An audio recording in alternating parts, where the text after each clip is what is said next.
levels pala yung lakas ng gravity sa black hole, no? Oo. Hirap ma-imagine. Totoo yan. Pero may experiment ako para ma-visualize natin lahat, pati mga eye-believers natin, ang lakas ng gravitational pull ng black hole. Ito lang mga kailangan natin. We need itong parang frame na ito, na may papel sa ibabaw, and itong iron fillings.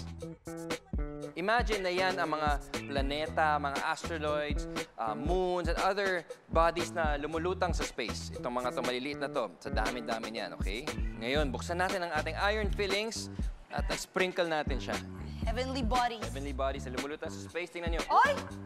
Ala, oo nga. Ako nga. Ay, halagi ah. Ayun, oh. Oh. Oh. Kita Ang niyo. galing. Oh, damihan natin, oh.